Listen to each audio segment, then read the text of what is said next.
Jiġi mwassal lilkom grazzi għal Beauty Wisdom, El Catalan, Michael's Butcher tal-Ħamrun u The Barber Room.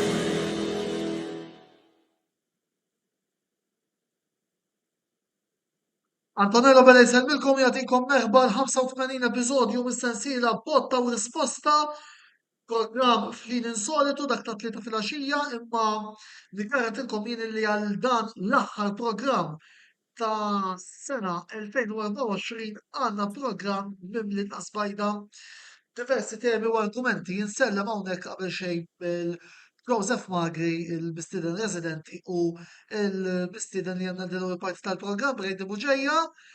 Nsellmilkom l-ewwel net. Nsellimlek Antonello. Mela, infakkarkom ukoll qegħdin live għal daqstant kull min jixtieq jintervjeni fuq diversi temi li ser ikollna fil-Free to do so.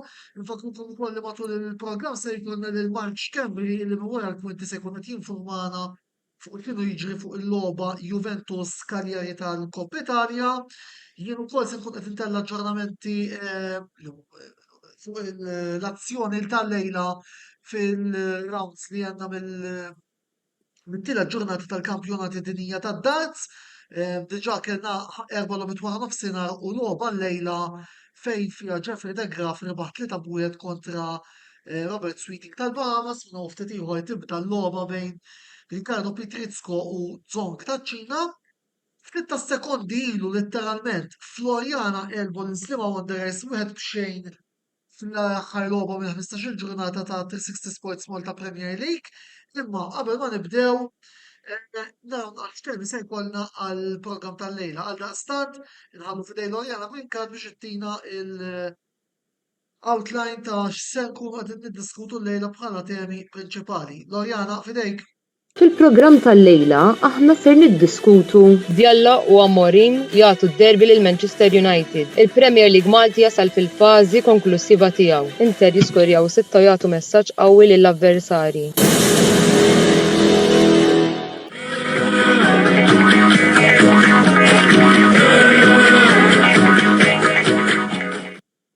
Mela, nibdew bl-ewwel parti tal-programm fejn se nkunu qegħdin niddiskutu l-logħba Manchester City kontra Manchester United. Ta' min isemmi wkoll illi għandna l-Brady hawnhekk li huwa supporter ta' Manchester United, Brady Buġeja, u anki jekk mhumiex preżenti magħna għandna wkoll se nsemmu wkoll il-qampina tal-Manchester City permezz ta' Rudolf Gatt, membru tal-Manchester City Supporters Club Malta, jidher li huwa l-President ukoll, fejn ser nkunu qegħdin nisimgħu ukoll il-qampina tat-tim tal-Manchester City. Brady, ħalli nibda bik l-ewwel u mbagħad kif tispiċċa inti nisimgħu x'għandu xi jgħid Rudolf fuq din il-logħba. Għalissa kumment mod ġenerali fuq il-logħba ma tagħna xi temi li se nidħlu fuqhom iżjed tard. L-ewwel net, grazzi ta' din l-istedina fil-Kamra Sportiva. Jiena nibda hekk, għal kontrarju ta' dal-aħħar 5 snin, ġifieri fejn ovvjament il-klassifika meta kienet tiġi din il-logħba ġewwa l-Etihad kienet dejjem turi Manchester City fl-ewwel post u United kienu jmorru għal din il-logħba b'objettiv ngħidu l-iktar objettiv huwa li forsi jistgħu jieħdu xi ħaġa minn din il-logħba biex ikomplu jsaħħu iċ-ċanses għar-raba' post. Dit darba x-xenarju kien differenti. Dan għaliex Manchester City faxal logħbiet qabel ma labu ma' United, dawk l-għaxar logħbiet kull ma kienu rebħu logħba. Ġifieri u fil-klassifika jidher li forsi tista' tikkorreġini inti Antonello kienu jidher li r-raba' jew il-5 post sakemm qabel ma ntlabet il-logħba. All right, li United kellna għandna ovvjament għadna għax all right vera rbaħna logħba ħanejtu hekk jien għalija logħba kbira imma xorta fil-klassifika għadna lura kien bidu jibes keċċejna l-coach ġi Ruben Amorim qabel din il-logħba konna tlifna żewġ logħbiet konsekuttivi fil-kampjonat. Allura il-partitarji ġenerali tal-futbol kulħadd jibda jistaqsi din id-domanda bdejt imma għax inti s-soltu meta f'dawn l-aħħar 5 snin dejjem tistenna li l-City ħajjoħorġu fl-offensiva u tistenna li l-City ħajkunu inċisivi mal-United, ġifieri u blaħniena, ġifieri u hekk ġeneralment ġara tara l-iskors għajl meta rbaħnilhom fl-2021 meta rbaħnilhom 2-1 ġewwa l-Etihad u ovvjament dakinhar ma kienx hemm partitarji li setgħu jattendu din il-partita minħabba r-restrizzjonijiet tal-COVID-19. Allura dak li jkun kulħadd kien jistenna li s-City ħajjoħorġu għall-offensiva u jsibu l-gowl mal-ewwel kif beda jiġri.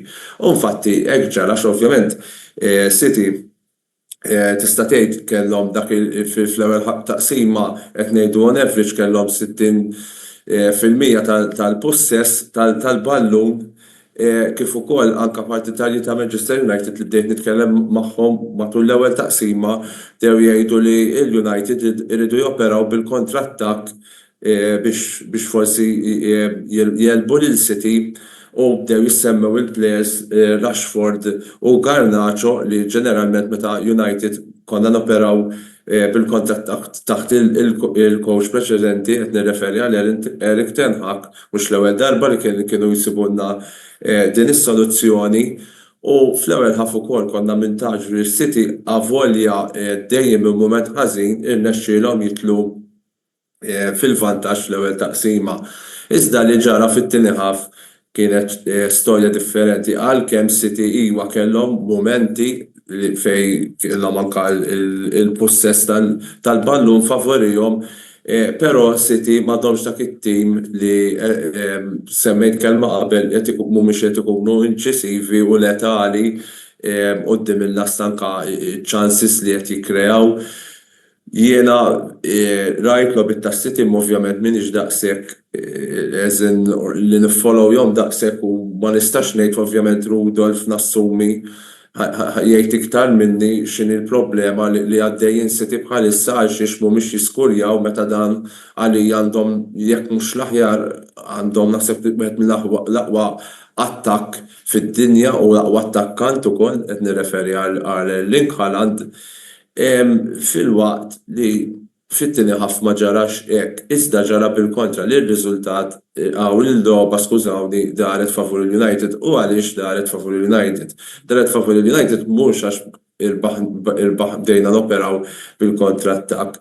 Spikka ħafna wkoll is-sistema ġdida li qed juża Ruben Amorim ta' 3-4-2-1 fej ovvjament qed naraw il-players ġifieri anke il-players offensivi u Amorim jixtieq li l-players kollha jkollhom ċertu intensità u ovvjament rajnih da matul din il-partita il-kollettività li kien hemm speċjalment fid-difiża kif indawru l-ballun fuq wara kif bdew joperaw mal-wing backs ta' United kif ukoll is-substitutions li għamela Ruben Amorim matul il-partita, speċjalment dawk li għamel fl-aħħar kwarta ta' kien jidher li deħali Anthony, Zirkzee u Joro. Barra minn hekk ukoll United kienu kapaċi li naħseb jiena il-fattur ewlieni għal xi irbaħna l-City kien li bħalissa naħseb is-City għandhom daqsxejn problema psikoloġika u ovvjament saru żewġ żbalji li il-United pattejna ġifieri ma ħfirnilhomx tagħhom u ovvjament daw ġew ikkastigati. U mhux ħalejt il-logħba rajt xi kummenti li forsi dew jgħidu l-United serqu għax ovvjament il-gols waslu lejn l-aħħar minuti tal-partita. Imma naħseb jiena il-mod prinċipali ta' kif irbaħna l-logħb nerġa' ngħid għax ovvjament is-City ħadu żewġ żbalji li mhumiex li ħalissa ovvjament issa ħanitkellem fuqhom iktar il qudiem li mhumiex imdorrin jagħmlu f'dan il-livell u ovvjament United kienu ridu juru li ovvjament issa taħdan il-coach ġdid kulħadd ikun hemm dak iċ-ċertu fighting spirit anka ovvjament issa ħanerġa' nsemma quddiem Amorim semma l-istandards li jrid ikun hemm fil-players, allura ovvjament il-players qed nassumi li ovvjament ħajppruvaw li japplikaw dan l-istandards biex ovvjament jogħġbu lill-coach il-ġdid. Mela, wara dak l-ewwel intervent ta' Brady Buġejja, nisimgħu wkoll il-qampina tal-Manchester City permezz ta' din l-ewwel klip li se ngħaddilkom min-naħa ta' Rudolf Gadd mill-Manchester City Supporters Club. Mela, thank you Antonello tal-istidintna għal parteċipazzjoni tagħna fil-full programm tiegħek. Ovvjament huwa riżultat ta' diżappunt għalina. Sfortunatament ikolli ngħid issa wieħed minn numru ta' diżappunti li ġew wieħed wara l-ieħor. Kien riżultat li sa 87 minuta kif taf inti ma kienx jidher il-ħaj spiċċa kif kien fil-fatt spiċċa. Sinjal li bħas-soltu il-logħba tintemm meta jsaffar ir-referi u reġa' għal darb'oħra kellna possibilment ta' kollass mentali ħanejtek min-naħa tat-tim tagħna illi ikollu ir-riżultat fideh imma fl-aħħar fażi tal-partita qisu jitlef dik il-konċentrazzjoni u kif taqbad tgħid illi naqilgħu goals u nitilfu punti prezzjużi kif rajna fiċ-Champions League 3-0 minn fuq u nispiċċaw 3-3 fl-aħħar minuti u l-bieraħ minn 1-0 minn fuq nispiċċaw 2-1. Jiena nemmen li hemm parti mill-problema mhux totalment hija mhux sempliċement fiżika imma jew ukoll hija kwistjoni ta' konċentrazzjoni ta' mentalità u nemmen illi hija xi ħaġa li mhijiex insormontabbli u li hemm biżżejjed nies professjonali fit-tim fl-iskwadra ġifieri fil-management li indirizzaw dawn il-punti. Mill-lat tekniku waqt li kien derċa li fit-tieni ħaf is-City naqsu mill-prestazzjoni li kien hemm fl-ewwel ħaf, bdejt ninnota wkoll ħafna drabi jintilfu s-second balls għal daqstant jagħtu ċans l-avversarju illi jagħmel l-azzjoni tiegħu u ovvjament meta inti ma jkollokx il-ballun f'saqajk imma l-ballun qiegħed f'saqaj ħadd ieħor għandek ċans inqas ovvjament li tiskorja u għandek ċans ikbar illi inti taqla xi goal minn dak il-lat. Issa il-penalty b'mod awtomatiku der ċar illi l-City il-players tas-City tefagħhom f'sitwazzjoni li l-konċentrazzjoni telqet. Kien żball doppju ta' Nunes illi tal-pass lil goalkeeper u taħ qasir il-ballun leħqu il-plejer tal-Manchester United u mbagħad reġa' għamel fawl fuq ġewwa l-kaxxa żball fuq żball u komprometta l-logħba kollha. Jiena forsi minn fuq il-putruna qed nara il-logħba ngħid aħjar ħallih. U forsi kien jiskorja u forsi kien jitfgħu barra u forsi kien jilqaħħulu u forsi kien iqassam ħażin. Però ovvjament l-emozzjoni ta' min qed jilgħab hija differenti. Dak il-ħin x'wieħed jgħaddi minn moħħ il-plejer wieħed kif taqbad tgħid ma jkunx jista' jaqrah. Li apprezzajt imma illi lejn l-aħħar tal-logħba tara l-Pep Guardiola li lil Nunes ħadnu miegħu biex ovvjament ma jkissirx il-plejer meta ma ninsewx illi jekk kieku jkollok taqbad dal-inċident u taqilhom mill-logħba u tħares li prestazzjoni ta' Nunes fil-logħba tal-bieraħ meta kienet jilgħab f'pożizzjoni li mhix naturali tiegħu, naħseb għamel logħba tajba l-bieraħ. So dik hija l-istorja tal-logħba tal-bieraħ. L-avversarju għamel dak li kellu jagħmel, skurja il-penalti u meta ġieħ ċans skurja ukoll, ma ninsewx li fallew ukoll ċans ieħor il-United permezz ta' Fernandes, però ma ninsewx ukoll li kien hemm azzjonijiet oħra tas-City illi speċjalment fl-ewwel half kien hemm ta' Phil Foden kien hemm azzjonijiet illi setgħu kienu ċansijiet ta' skor ukoll. Dik l-istorja tad-darbi tal-bieraħ li tibbildja fuq stejjer oħrajn. Ġifieri il-logħba ta' qabel kontra l-Juventus. Sinċerament, ġifieri meta wieħed janalizza dik il-logħba jara il-possess totali tal-Manchester City b'xi 68% u kontroll tal-logħba assoluta, kellek l-azzjoni ta' Haaland one-on-one mal-goalkeeper u kontrarju għal dak li nafu il-Haaland is-soltu jimmissjalek ċans bħal dak li bidel l-andament tal-logħba. Għax l-ewwel ċans li kellhom il-Juventus kienu kliniċi u skurjaw, ġew it-tieni ċans u qatlu l-logħba.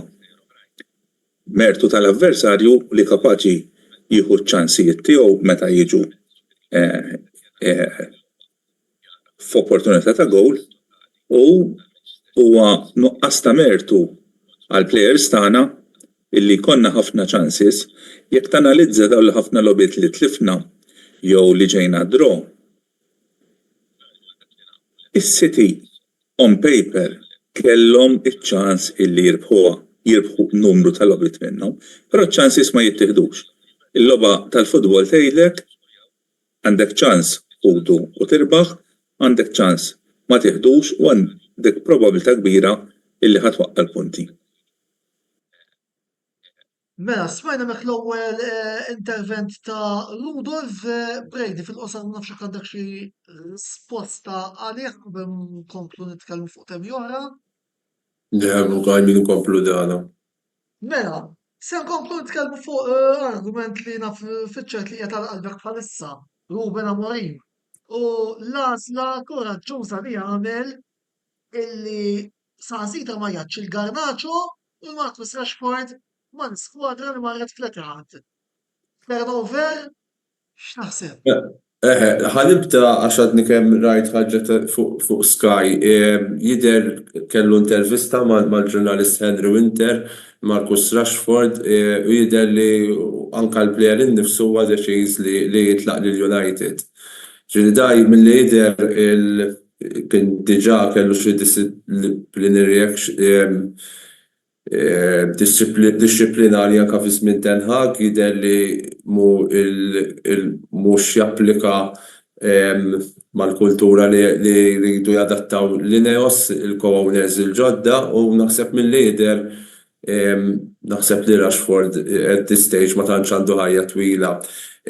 Ruben Amorim ġa semmejt semma l-standards u qal li għal xiex ma bdijax għax u ovvjament għal inti dabħal xogħol inti jekk ovvjament ix-xogħol rajt mhux ġast ħadmu biex tkun preżenti u tmur għall-paga, ma ovvjament għandek ċertu standards bħal huma l-ilbies fejn ċertu postijiet f'xtiekol kemm titella production u l-istess anka fi klabb tal-futbol. Ġieli u dawn mid-dera kemm Rashford u kemm Garnacho mhux qed jilqu dawn l-istandards li kemm jixtieq li bħalissa hemm fil-klabb kif ukoll għall-coach Ruben Amorim. Jiena min-naħa tiegħi bħala partitarju naħseb li kemm Garnacho u Rashford kemm ilu l-issieħeb ħajdu kemm ilu li naqat mal-United Ruben Amorim ma naħsibx li għali sissa qed jilagħbu għall-altezza li konna nafuhom fl-istaġuni fil-passat. Naħseb li kieku kont flok Ruben Amorim jien ma kontx nibdihom mara 11, però naħseb li kienet Amorim li taħalli l-marka u ħallihom barra. Jien ma naħsibx li kont nasal kieku kont nitfaħħom bil-qiegħda skur fuq il-bank tas-sostituti ma jdawtit kemm kont nasal li nagħmel dik id-deċiżjoni koraġġuża li jagħmel Ruben Amorim. Fl-istessin inti tkun għadek coach għadek tibda f'posti tħalli ċertu marka biex inti ovvjament tiġbed il-partitarji lejk din anka kien għamilha Ten Hag fil-bidu il-mod kif kien iħħeddilja orrajt u illum il-ġurnata u min jgħidlek li xorta jħodha kontra Erik Ten Hag, imma jiena kont wieħed minn dawk għalkemm Cristiano Ronaldo jibqa' leġġenda ta' Manchester United, imma naħseb f'dak il-perjodu naħseb li Ten Hag he was right u anka r-riżultati u rew biċ-ċar.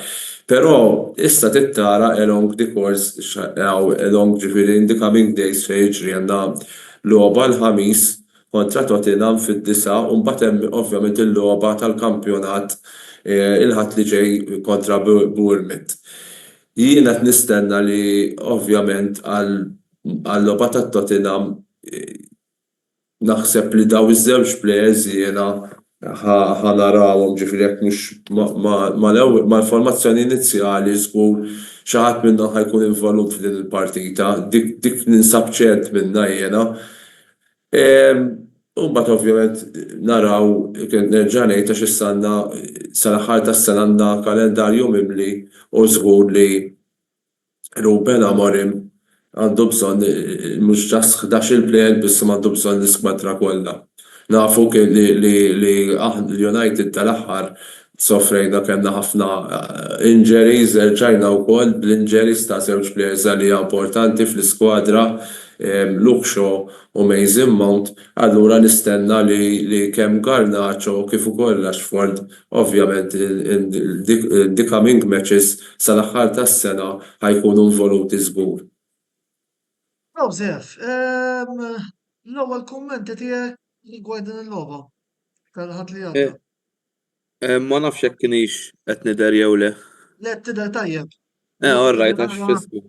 Tidher naqa differenti s-solt x'għadda bil-flok tal-Brażil. Le, mela Antonello, jiena ħaġa li ħanejt hija l-ewwel qed naħseb il-United rebħuha heads off u naħseb Ruben Amorim u uża t-tattika ta' moħħu naħseb ukoll studja sew il-Manchester City meta labu kontrihom fil-Champions League l-aħħar logħba tiegħhom mal-Sporting Lisbon. Ġifieri dik tejn. Issa forsi il-ħabib tagħna Rudolf qal li forsi Manchester City kellhom il-possess, kellhom il-one-on-one u hekk, però l-iktar ħaġa tajjeb li qal kienet illi Erling Haaland reġa' falla ċans li mhux soltu jfalli. Jiena nixtieq nagħmel domanda waħda l-partitari ta' Manchester City alla volja sfortunatament ma' ħadd. Bl-affarijiet ta' Manchester City bdew sejrin lura minn mindu weġġa' Rodri. Naħseb jiena. Allura wieħed isaqsi lilu nnifsu, possibbli tim li rebaħ dawk l-nuri kollha sena wara sena spiċċa kien ibbażat kollu fuq plejer wieħed biss. Għax dik jistaqsi wieħed. Ma naqbilx sorry ħal intervjen, ma naqbilx daqshekk miegħek Joseph ta' jiena. Ħajdek għal xiex nagħti l-interventi għaj. Mela, daw, ħan nirreferi għall-iskwadra li sena u nofsilu rebħet it-trebil. Mela kellek il-Gundogan, l-lum il-ġurnata għandu 34 sena, ġiri fil-futbol, mbagħad meta taqbes 30 plejer f'sena jista' imur ħafna lura, ġiri għandek il-Gundogan, mela dak intelaqhom reġa' ġie. U m'għadux il-Gundogan effettiv bħalma kien fis-season ta' trebil. Ħan semmilek plejer ieħor li kien nistħajlu bħalma u għamat għal-United li huwa jista' jivvintalek xi ħaġa hekk ma tistenniex qed nirreferi għal Mahrez l-istess. Julian Alvarez kien ikollok il-Haaland f'mument ħażin taħal il-Julian Alvarez u jiskurja. Però m'għandhomx all right, De Bruyne l-istess. L-oħra Gundogan ma kienx ma' City minn issejjer żball, le? Le, saħra ma kienx hija le ma kienx ma' City, ma Joseph, nagħtu ċans il-xulxin. kellek il-Rodri staġun sħiħ is-season li għadda.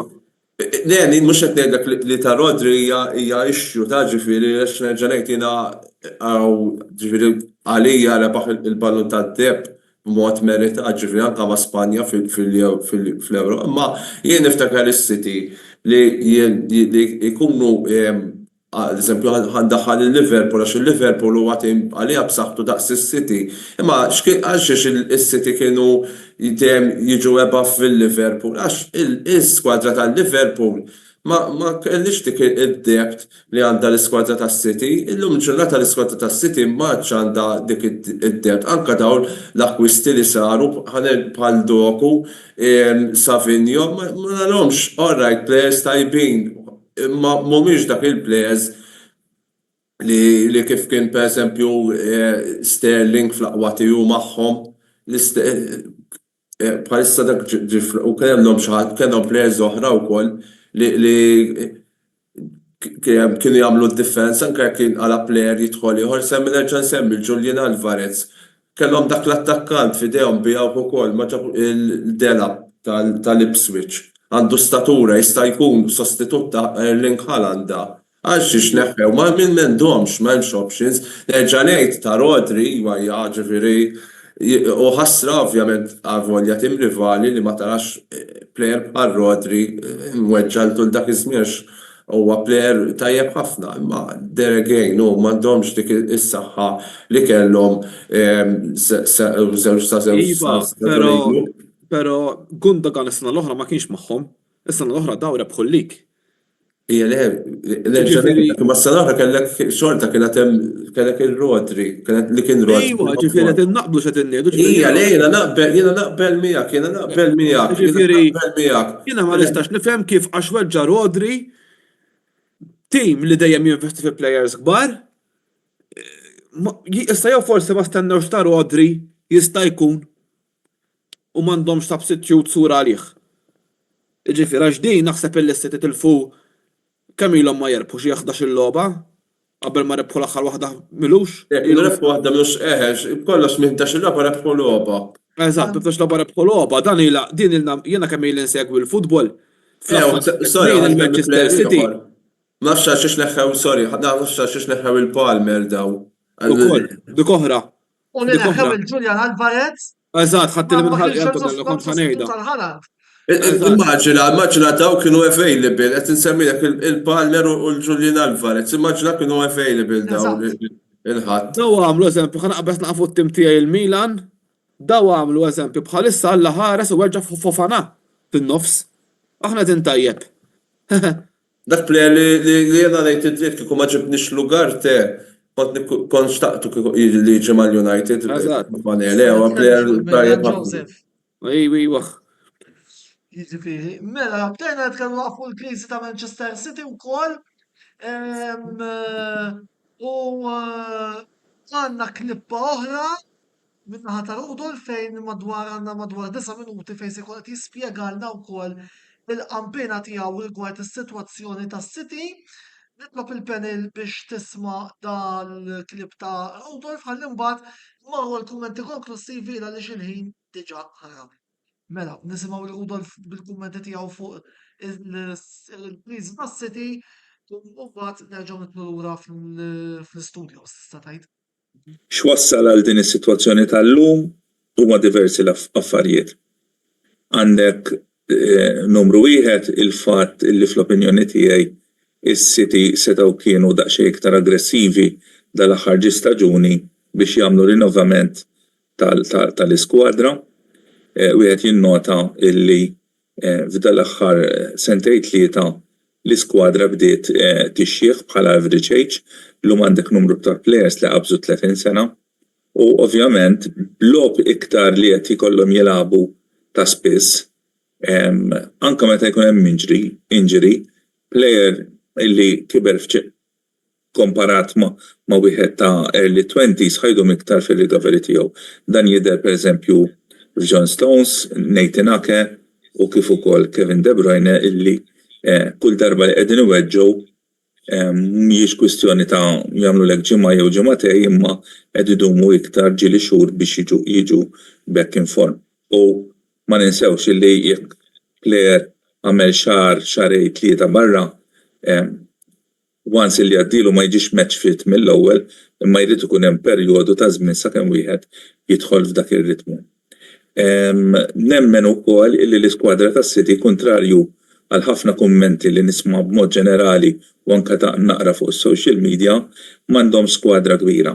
Is-City li għandhom kor ta' 18 plejer li huma tajbin ħafna, però m'għandhomx id-debt fl-iskwadra ta' 24 jew iktar players illi hemm bżonn għan-numru tal-logħob li qed jintlab illum.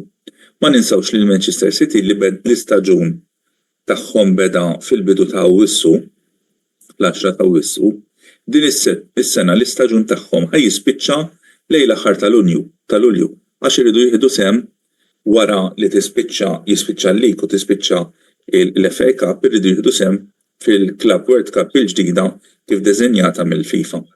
Mela inti għandek prattikament players li qed jilagħbu 11-il xahar kontinwu u hemmhekk nemmen illi il-filosofija ta' Pep Guardiola li jaħdem b'kor ta' 18 player u jkollu 6 fringe players ħajkollha tinbidel minħabba n-natura tal-kompetizzjonijiet, però hawnhekk imbagħad wieħed jidħol f'aspett ieħor, il-finanzi. Mela għandek fuq vija waħda u tajjeb illi il-FIFA u l-UEFA u l-FA jinsistu fuq regoli finanzjarji tajbin biex il-klabs ikunu sostenibbli, però mbagħad qed iżidu l-logħob li inti ma jistax ikollok bilanċ. Da professjonali kemm huma professjonali l-plejers fiżiku u uman għandhom ma jistax plejer jagħmellek 95-100 minutes every 3 days jilab dik l-intensità ta' futbol. U hemmhekk naħseb fejn wieħed irid jara żvilupp f'dik l-erja. Żbalji li kellna b'mod konsistenti ta' individwi. Rajna players semmina l-Foden illi għetlek illi għadu mhuwiex inform bħalma kien is-sena l-oħra. Għandna lil Kyle Walker ukoll illi dan l-istaġun qed ikun ħafna drabi kaġun ta' żbalji li minn dik l-azzjoni jew mill-azzjoni sussekwenti naqilgħu goals qed ikollu żbalji ta' positioning, żbalji ta' passes żiena u ovvjament dawn qed ikun hemm effett fuq ir-riżultat finali. Però l-iktar player li jinħass ħajjibqa' inevitabilment Rodri. Rodri huwa l-iktar player influenti fl-istil tal-logħba ta' Pep Guardiola. Forsi jekk inti mitħla anka ta' xi dokumentarji jew kotba li nkitbu fuq l-istil tal-logħba ta' Pep Guardiola taf illi il-pożizzjoni l-iktar importanti għal Pep Guardiola huwa l-holding midfielder li nispera li ħanejda tajba bl-Ispanjol jgħidilha pivota, pivot, il-fulkru tat-tim għaliex jaqqat id-difiża mal-attakk u jissettja r-ritmu tal-logħba. U fil-plejer Rodri, is-City għandna wieħed mill-aqwa eżempji ta' plejers li jaf dik il-pożizzjoni.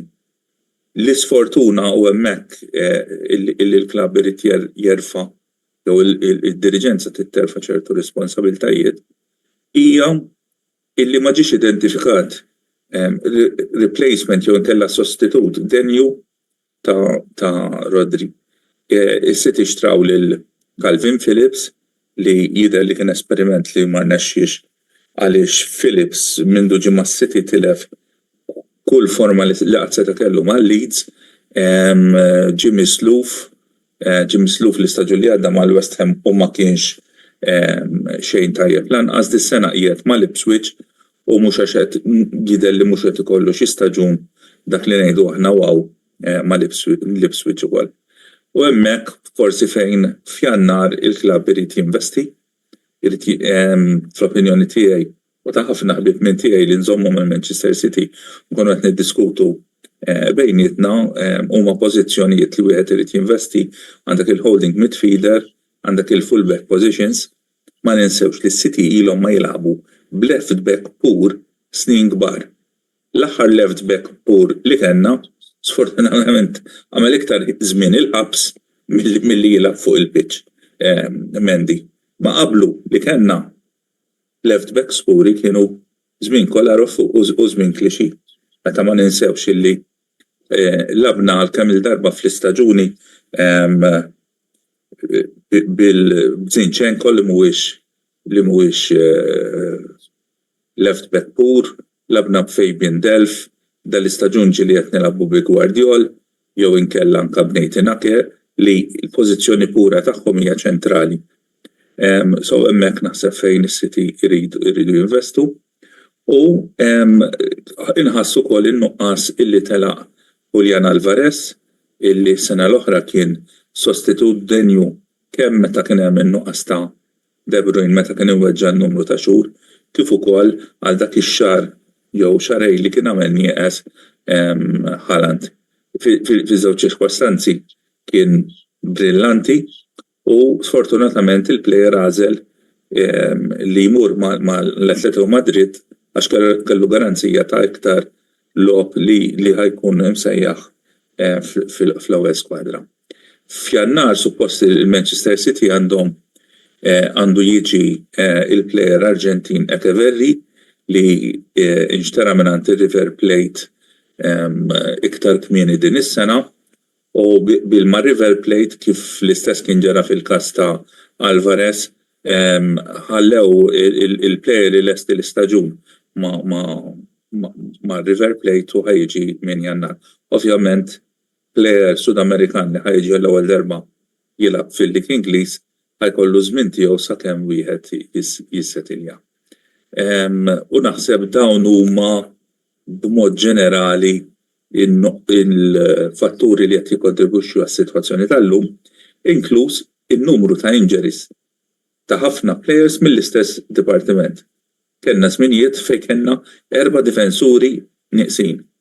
Minn 4 ċentrali kellna wieħed propja ċentrali li seta' jilgħab fl-istess żmien.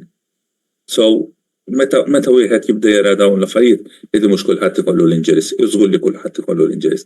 Is-sfortuna meta l-injuries jiġuk kollha kemm huma fl-istess żmien u fl-istess pożizzjonijiet. U naħseb li sfortuna kollha din is-sena qiegħda hemmhekk. Mela, lura fl-istudio sal l-aħħar kummenti finali fuq il-logħba minn City Man United. Brady, forsi għandek xi kumment għal din il-diskors li tagħna Rudolf? Bażikament ifhimni ħafna mill-punti li semma Rudolf konna diġà diskutejnihom jien u Joseph, ġifieri meta Joseph meta jsemmi lil-Rodri l-inħass l-istess Rudolf qal li m'hemmx replacement tiegħu u veru u li semmejt jiena fuq id-deb tal-iskwadra u kanka Rudolf ġifieri enfasizza fuqha li m'hemmx depth. U fuq, ovvjament, ħaġa interessanti li ma kontx naf kien disemma fuq ta' Guardiola tal-ktieb li ovvjament il-post favorit tiegħu fil-pitch huwa dak ta' holding midfielder, ġifieri xi ħaġa li sirt nafha issa bażikament. Joseph? Mela jiena fuq li qal Rudolf ħansemmi ħaġa u naħseb Brady ħajaqbel miegħi. Rudolf qal l-iskwadra ma ġietx imġedda jew renovata. Jiena ftakart ħanġa naqbes fuq it-tim tiegħi meta bdejt insegwi l-Milan jien fl-2004. Forsi Antonello ovvjament mhux se nieħu għalih jekk ineglu ikbar minnu anke Brady. Tiftakru il-Milan ta' Ancelotti, Dida, Cafu, Serginho Gattuso, Pirlo, Seedorf, Shevchenko, Inzaghi. Skużi? Sbaħ mill-verità m'hemmx. Livellu għali huwa Eżatt, kienu it-team of champions. X'ġara rebħu Champions League, Koppa Italia, Super Cup, Champions League, rebħu kollox. X'ġara? Meta beda jgħaddi ċertu żmien, meta bdew jaqbżu 30, it-team beda jmajna. Tantu hekk kien hemm sena fejn li kien ġara kienu irtiraw Cafu Serginho f'daqqa, ma kinux sabu replacement sew. Tantu hekk dik is-sena kienu batew biex daħlu Champions League. U mbagħad kienu ġabu l-Zambro ta' sena wara u kienu ħadu l-lig. Ġifieri jiena naħseb issa aħna din nikrom fuq Manchester City u naħseb Antonello taqbel miegħi illi anka interem ċertu players illi qed jaqbżu 30. Eżatt.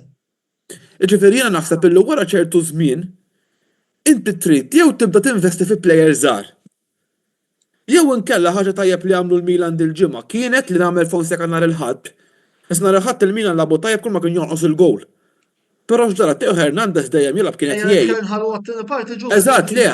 Ġifieri ħaġa li naħseb hemm bżonn jagħmlu Manchester City u anke t-timijiet hija illi forsi jibdew jinkludu tfal mill-primavera, tfal miż-żgħar. Jew inkella jinvestu għax ovvjament. Però City Joseph inkludew ġifieri hemm players u għandhom l-injuries. Però mhux però Lewis, Oscar Bob. Però ħanejlek Brady, aħna l-importanti u naħseb din ukoll għandhom l-Inter. L-Inter għalfejn forsi għadhom superjuri. Għax għandhom tim ieħor fuq il-bankina. Ment il-Manchester City huma neqsin minn ċertu reserves. Tiħux għalik, fuq l-Inter, u daw għax anka jenu biex nitkellem ġifri fuq l-Inter u fuq il-Milan u l-Juventus u l-kampjonat Taljan ġenerali, ma ovvjament isna ħallit qed nitkellmu nżommu mat-tema. Eżatt, ġifieri jiena naħseb Manchester City kif qal tajjeb Rudolf m'għandhomx dik il-bankina biex jibqgħu it-tim, x'ġara weġġalhom main player u marru l-baħar. Reġgħu? Ta' kollox fejn tidħol Manchester City mela biex Però Antonello kemm ngħid l-aħħar ħaġa, allura kulħadd jaf Manchester City jofqu miljuni kbar fuq il-plejers, forsi Brady huwa segwaċ iktar tal-futbol Ingliż, ġiel nefqu 100 miljun fuq plejer wieħed daw. Imma das-sajf, jiena das-sajf żomm, għajjem punt tajb, jiena das-sajf meta ġabru il-flus, id-90 miljun jidilli ta' Julian Alvarez u l-kwasi 30 miljun ta' Delap li mal Ipswich u bija u l-xaħat ieħor, ma palissa biex nix niftakar, stennejt jiena li daw jagħmlu dak is-signing gap saħħtu. Eżatt, ġifieri allura ħanikkonkludi kif bdejt, allura tim bħal dak. Possibbli ma stabx plejer li jista' jikkaverja n-nuqqas li ħalla Rodri? Għax hekk toqgħod tgħid imbagħad? Min jaf xi jkun hemm fl-administration għax xi jkun hemm għaddej. Ma rridux nisa dawk il-charges li għandhom is-City, għandhom Ħadd li nsib minn moħħi. U jekk m'iniex sejjer żball jidher li naħseb f'Marzu li ġej se jkollna sentenza finali ta' dawk il-130 każ m'iniex sejjer żball. 115. 115 hemm? Eżatt. Però kienu telgħu għal 130 Brady dil-ġimgħa qabel. Jiena naħseb ma xi ħaġa 135 kienu il-charges, jista' jkollu forsi neżammew il-brekijiet City. Mela Brady kun qed qasir fuq United biex nagħlqu. Din ir-rebħa u kemm taħseb se tkun importanti għal fini ta' dan l-istaġun. Fimni, jien xorta ma naqbilx li hija turning point ta' ġifieri għax għadu kmieni. Jiena to be fair, Alright, tgħid li inti timxi meta nitkellmu aħna dejjem tgħid li meta nsemmilek li ħanabu mal-Liverpool kun hemm xi logħba qabilha dejjem tgħid li logħba u vera fil-verità logħba li ġejja hija mat-Tottenham. Però jien iktar moħħni bħalissa to be honest fuq il-logħba tal-ħadd mal-Bournemouth. Il-Bournemouth huwa tim li jidilli rebaħ lil City u anke lill-Arsenal dan l-istaġun. Għandu players. Brady, jekk m'iniex sejjer żball anke lill-Liverpool rebaħ u ħeb xejn home mill-Liverpool. M'iniex sejjer Liverpool mal-Forest tilfu. Mal-Forest tilfu dak. Mal-Forest home tilfu. Il-Forest rebħonna li, eżempju, ġili Forest ukoll se jintajjeb. Jiena ħalejt ħaġa, issa aħna tawna tlieta ġew Trafford il-Bournemouth. Huwa tim jiena ġifieri naqbad spiċċaw neħħew il-Solanke lil Tottenham 65 miljun sterlina u ġifieri għandhom tim li jiena qed mit-timijiet li nħu pexxir nara miż-żgħar, ġifieri mit-timijiet iż-żgħar fl-Ingilterra. Jien kont ngħid li t-tim ta' Bournemouth huwa dik l-era ta' Eddie Howe u forsi ma setgħux jerġgħu jirkupraw daqshekk malaj imma il-coach għandhom Iraola jagħmel biċċa xogħol tajba, għandhom players li naħseb jiena sas-sajf li ġej ħanarawhom ma' timijiet superjuri ġifieri fl-Ingilterra żgur. U naħseb iktar bħalissa dak it-test biex nara United fej verament qegħdin to be honest, ġifieri naħseb hekk nirbħu l-ħadd iwa nibda ngħid isma' ovvjament ikunu ngħidu hopefully tiġi tajba l-ħamż ikunu għamilna ċertu sensiela ta' rebħ ċertu pattern u hemm ċertu trend li tibda ġib il-konsistenza. Ġifieri jiena naħseb il-logħba tal-ħadd nerġa' nsemmi hija ħafna importanti jekk ovvjament ħajibda jibdew nuru, ovvjament dik kienet ir-rebħa l-moral tas-City ta' ġifieri, ma naħseb jekk nilpu l-logħba tagħna lil ħadd forsi timbetek tibda tikittama li l-United jerġgħu jġibu l-konsistenza li lna niqsim minna għal tul ta' snin. Mela, grazzi lilek Brady tal-li tħalt din il-parti, sammora waqfa għazira ta' riklami, idħlu nilaqgħu, anzi jibqgħu magħna, il għaliex kif nerġgħu nitlu lura wara dawn 3 minuti jidħlu Karl, jidħol Roberto u nitkellmu fuq is-Serje A. Dalwaqt magħkom.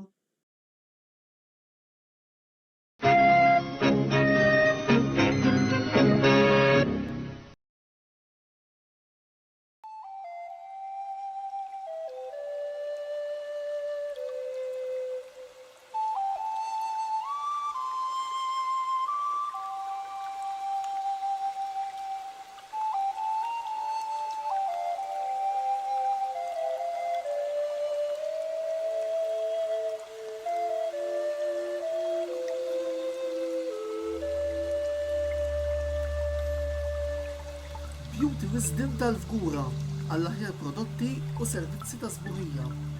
Żuru wkoll Nails by Xarawna fl-istess stabbiliment għall-aħjar servizz ta' trattament ta' dwiefer.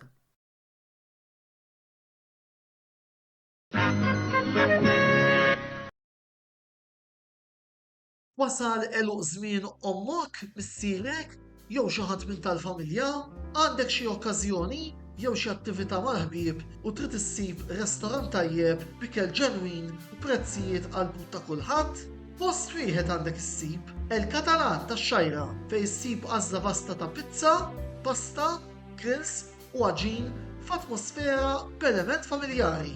Għal bookings ċempel fuq 21 800 997 jew żur is-sit tagħna għal iżjed informazzjoni.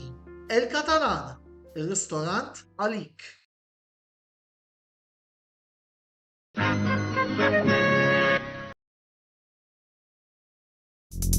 Ant Michael's Butcher tal-Ħamrun issibu l-laħam tal-aqwa kwalità bi prezzijiet raġonevoli. Nippreparaw ukoll homemade għal barbecues, festini u ikliet bħal burgers, braġoli, kebabs, laħam mimli, diversi kwalitajiet ta' salsett u ħafna aktar. Ikollna wkoll fnik ta' Malta friski u laħam ta' żiemel. Żuru l-ħanut tagħna li jinsab f'Misraħ is-7 ta' Ġunju 1919 fil-Ħamrun fejn kien hemm qabel il-ħanut tal-Women 2000 u taraw bajnejkom li hemm ħadd aqwa minn Michael's Butcher tal-Ħamrun. Għal iżjed informazzjoni żuru l-paġna tagħna ta' Facebook fuq Michael's Butcher il-Ħamrun jew ċemplu 2124 8651 jew 7904 7220.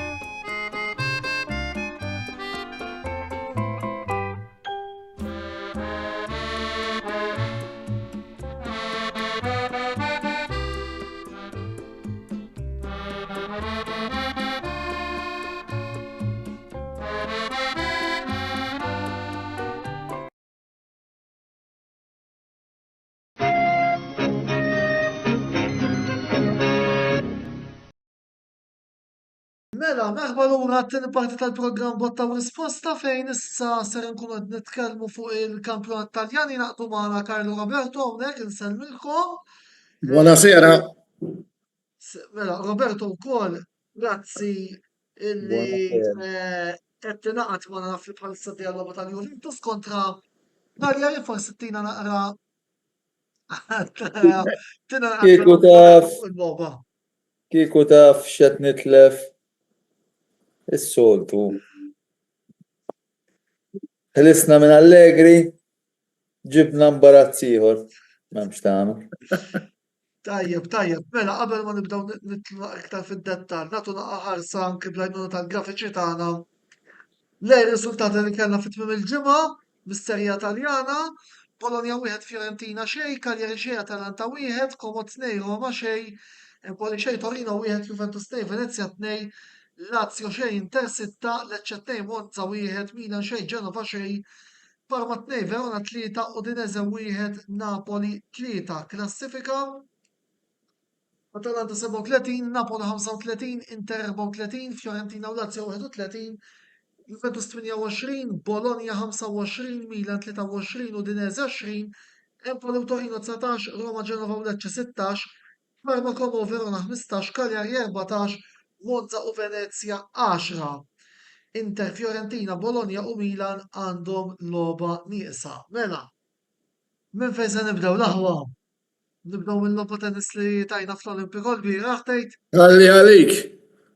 Alla, għandek wiċċek jixed, illum għalu li għaddej kien isu l-Gran Mastru.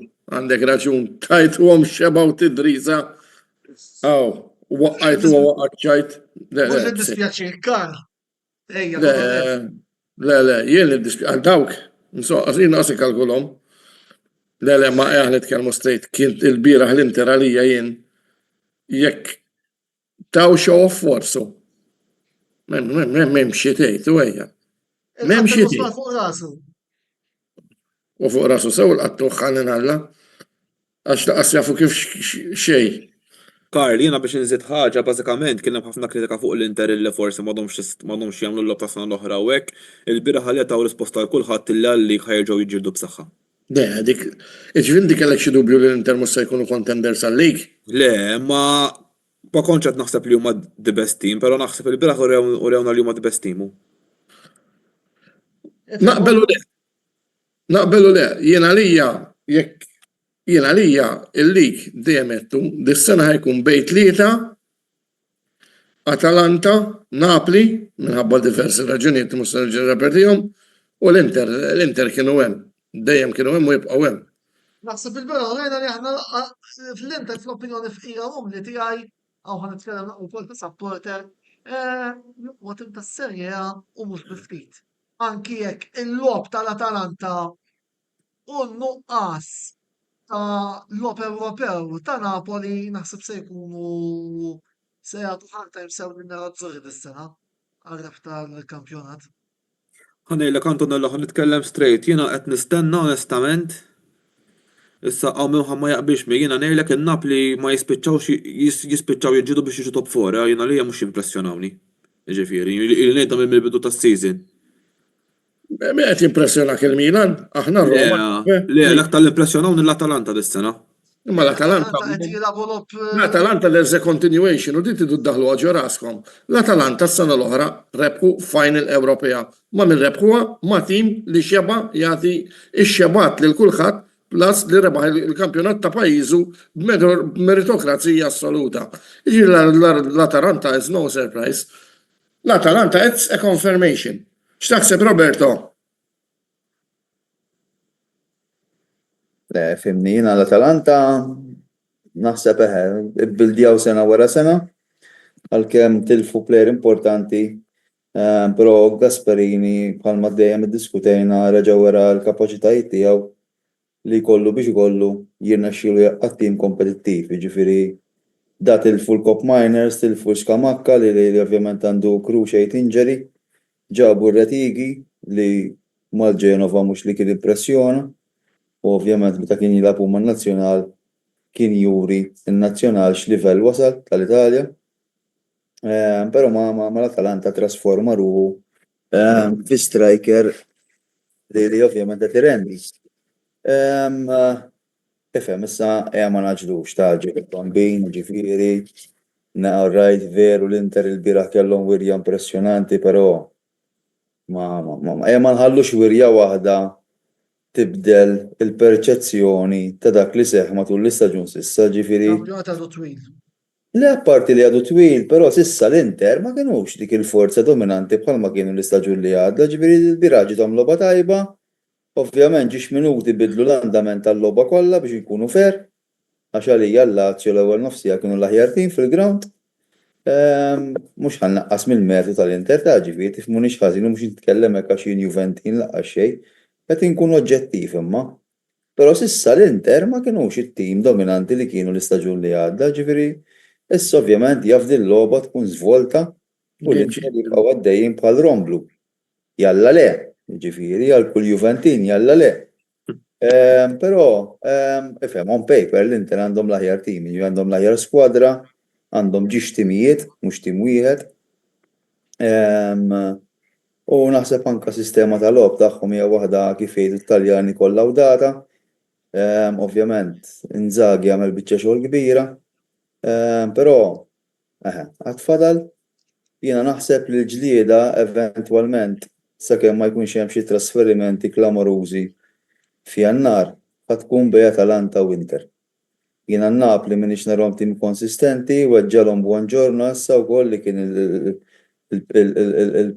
kif tgħid il-pedament tad-difiża. U naħseb Conte għadu mhux kuntent bl-iskwadra li għandu. Jien nerġa' nisħaq li sar żball ta' Osimhen, għax jien għalija Osimhen kien ikun ħafna iktar effettiv milli qed ikun Lukaku f'dat-tim. Però ma naħsibx li l-Napoli eventwalment ħajkunu qed jiġġieldu sal-aħħar għall-kampjonat għalkemm bħalma dejjem ngħidu Conte mingħajr tazzi Ewropej ikun perikolus ma' kull tim li jikkoċja. Però ma naħsibx, opinjoni personali tiegħi. Jien onestament nixtieq li l-Atalanta jieħdu dik. Mhux għax biex ma jieħdux l-Inter ta' biex ma niftihemx ħażin, però naħseb il-progress enormi li għamlu matul dawn l-aħħar snin.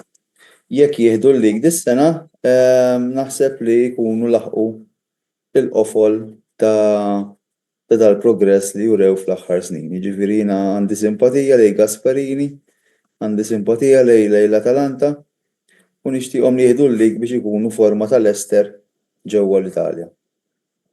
Mela Roberto, nitkellmu fuq il-Juventus issa. Troja kontra Temperlej, Venezia.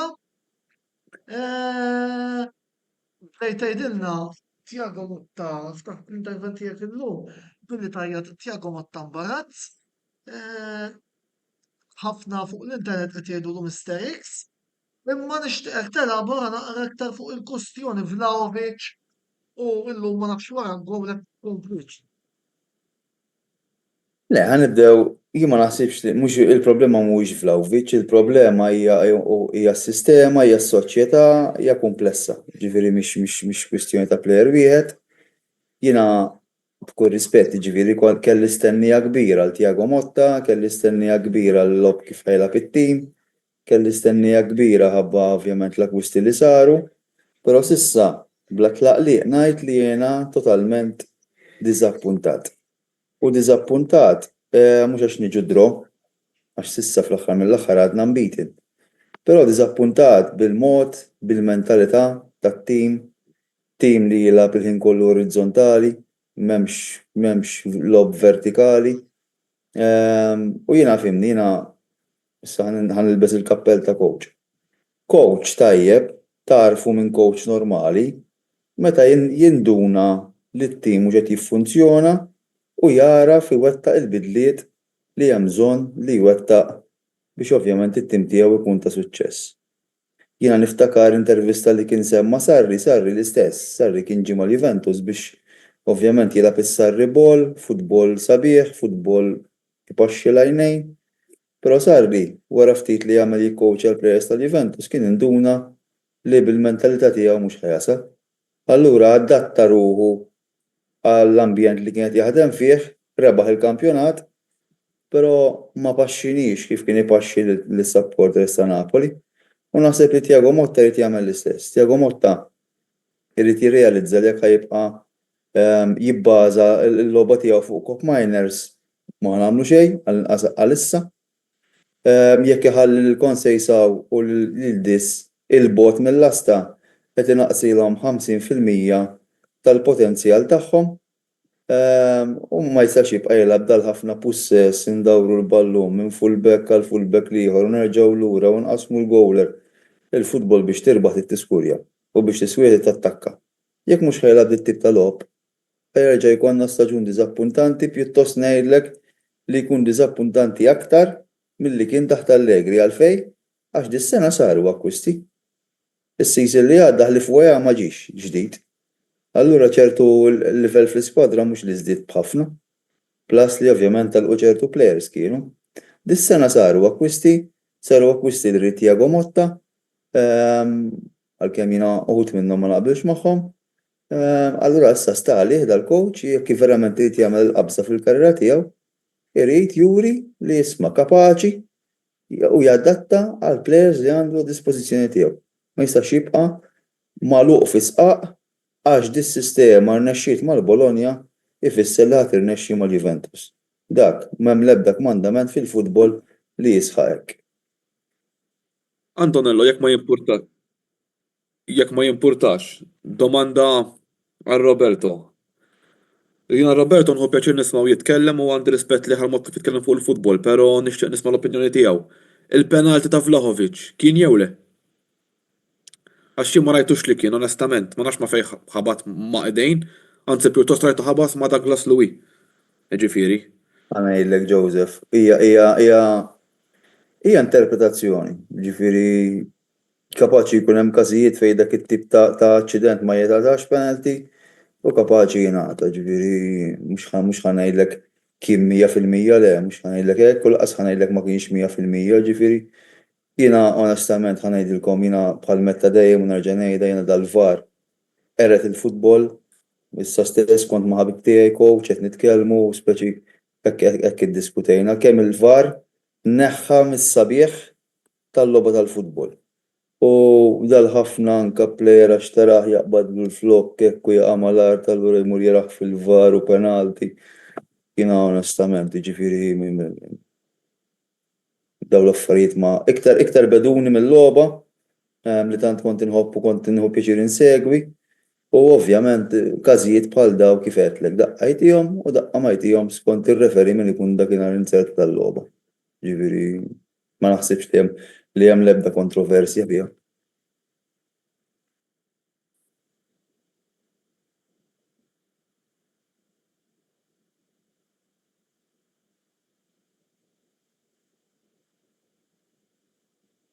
L-ewwel qed naħseb bir-rispett kollu jekk nitkellem fuq 125 sena kull tim fl-Italja jrid ibaxxi rasu wara s-suċċess li miksuba barra mill-Italja. Naħseb jiena. Però Issa hija. Wejja, sab fimni. Li għamilna aħna fl-Ewropa ħadd ma għamlu. Joseph illum l-aħħar programm ta' dis-sena, right? U ma go. Joseph, jien għandi 46 ta' 26 kont inġennina pjazza tarħa ġdid. Imissa għadda fuq issa titkellem mhux vera tu nitkellmu f'dik. Le, fuq issa ħanejlek. Imma jitkollox, inti kont iġġenna l-pjazza tarħa ġdid illum iġġenna Malta, ġifieri mortalla. Mela. Mal-mara tiegħek ħanejdu kif inhi.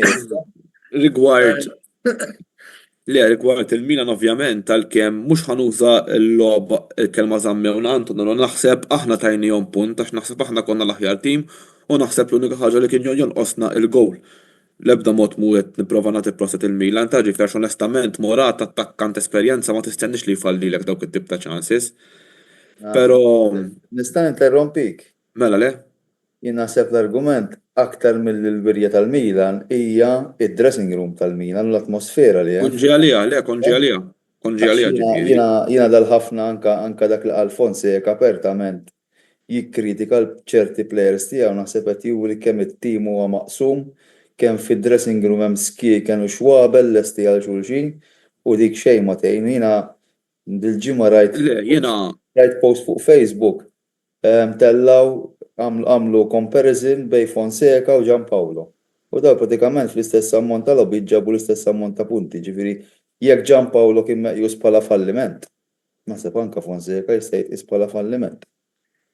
Ifhimni però bħalissa d-differenza Roberto ili Fonseca għandu ċans jidħol mal-ewwel 8 fiċ-Champions League. Ġifieri ejja ngħidu Dik l-unika ħaġa pożittiva. Le, però jien onestament Fonseca kien żball, ġifieri mhux torta Fonseca, torta minn Edwin. Ġifieri jiena bħalissa ħtija kollha fuq Ibrahimovic qed nitfaħħa. Ġifieri ħanejdek jiena bħalissa ġifieri anke eżempju orrajt jgħiduk fil-logħba kontra l-Atalanta forsi il-gow ta' Decatelari jista' jkolli kien fa' fuq Teo Hernandez li xogħla fuq, però lil minn dak fit-tieni ħaf l-Atalanta setgħu skurjaw erba'. Ġifieri l-verità l-prestazzjoni kienet ħażina ħafna. Jiena Mani, dal-punt huwa punt importanti li semmejt inti ħanejt għalfejn. X'inhi d-differenza bejn Inter, Juventus, Roma u Milan? Isem wieħed. Marotta. Ekku, le fimni. Jekk ma jkollokx diriġenza kapaċi, ma tagħmel xejn. U jien bħala Juventin għalija mhux li talaq Conte, mhux li talaq Allegri, mhux li rriżenja Agnelli, li talaq Marotta. Minn hemm bdiet id-downfall tal-Juventus, by the way. Ngħid xejn, skur Jakob Miners waqal bambi mis-sema tal-miriet direttament minn free kick. All right, ma nafx kien, tefgħu fil-lasta l-goler, ma nafx diħel u daħal go, ngħid xejn. Jiena onestament għadni sal-lum, jiena ma' s-soċjetà m'għandi l-ebda dem, sal-lum is-soċjetà li kbar żball li jagħmlu hija illi neħħew il-Paolo Maldini. Dak huwa l-ikbar. Eżatt, le dak huwa l-ikbar żball. Eżatt, qal li hemm bond, iwa. Daw ġelihom. Jiena onestament qiegħed mhux ħanejt li jiena kuntent, però ħadd gost li fl-aħħar il-fans qagħmu kontra d-diriġenza biex forsi issir xi ħaġa. Fl-aħħar mill-aħħar huma Amerikani jimpurtom bism il-but, jiena dejjem ngħidha dik. Orrajt mhux qed nistenna li jiġi xi Berlusconi, però jekk Ibrahimovic vera bir-rispett kollu irida ta' Galjani, nemmen li għandu jieħu azzjoni minnu fih u l-ewwel ma jagħmel itajjar il-Fonseca, llum istamma coach Mancini. Jiena qiegħed bejnu bej Allegri bħala coach, jiena Allegri jogħġobni ġifieri. Is-sena l-oħra Roberto qal illi Motta huwa imbarazz. Issa l-oħra kulħadd kien jgħid kontra Allegri biss dar rebaħ tazza sa bit-tim li kellu. Ġifieri da xi ħaġa għamel. Jekk tridu il-Milan tagħmlu xi ħaġa la Mancini u laqqas Allegri. Jiena l-coach wieħed immu għal Sarri. Ukoll, jogħġobni wkoll. Però fuq dal-punt ġus, jiena ħansaqsi mistoqsija. Jien dejjem smajt l-Ibrahimovic jgħid li walla. Għax hekk irida. Dal-proxmu fix jifhem fuq l-iskrivanija ta' klabb tal-futbol. Mela jfisser li għax inti tkun plejer tajjeb. Ifisser li inti ħadd tkun coach tajjeb, ħadd tkun diriġent tajjeb, ħadd tkun scout tajjeb. Darba minnhom Sakki. Ħansemmi l-Sakki. Meta kienu qalulu għax m'għandux esperjenza u qatt ma kien plejer tal-futbol, għallhom qatt ma kont naf li biex issuq iż-żiemel tkun żiemel l-ewwel. Ekku. Right. U da l-istess, dal-power kollu li Ibrahimovic jisu xtara l-klapp u li jgħidu biss isir, xed jaħseb li hu dal-proxmu.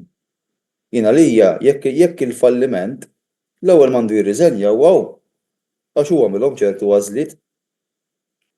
U anke fulla, ifhimni. Tajjeri guys, ngħid wieħed. Istra.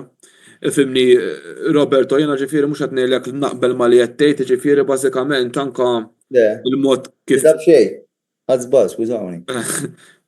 kif iġib ruħu ġifieri ma nemminx li huwa ta' diriġent. Jiena lija li tnaħħa Maldini huwa żball. Però jiena ħankun onest jiena xorta minnix qalbi maqtuwa li kapaċi niġu mat-top 4. Ħannejt il-verità ġifieri għandna logħba nieqsa. Ibsa kemm jibsa u jibsa l-kulħadd, imma l-affarijiet jistgħu Ngħid xejn għax il-gow mħassar l-offset. jistgħu ġifieri jinbidlu għalkemm huwa jibsa, però jiena naħseb illi Le, ħanajdlek. Biex il-Milan jieħtlu top 4 l-ewwel ma jrid ikun hemm armonija, kulħadd jiġbed il-ħabel lejn l-istess direzzjoni, u jekk ħajbqa' jkun hemm dawn il-tip ta' konflitt interni, alright, il-Milan jirriskjaw li laqqas Ewropa League ma jieħtlu, nkun onest, għax għandek Fiorentina, għandek Lazio tal-logħba tal-bieraħ. Right, ġifieri mhix daqshekk faċli da. Le, mhix qed ngħidlek li faċli, qed ngħidlek iridu f'Jannar irid jaraw issa qibisna Cremonese, Madonna mhux Cremonese, Verona u Roma. Ma tistax tfalli ta' uġġiex lobitu kollu. Ejja, ma ħanejdek jiena mhux li jixtru l-players il-Milan iridu l-ewwel they put their house back in order. U you put your house back in order mhux billi ttajjer il dak u tixtri l-dak. L-ewwel iridu jpoġġu bil-qiegħda, jaraw x'inhuma l-problemi, jindirizzawhom u jsolvuhom. Alright, jiena nemmen, jiena ħobni u borni jien nitkellem ċarru tont u ngħid dak li nemmen. Jien nemmen li sakemm jibqa' Ibrahimovic parti mid-diriġenza, problemi kbar ħajkolkom, kbar, mhux ftit, kbar.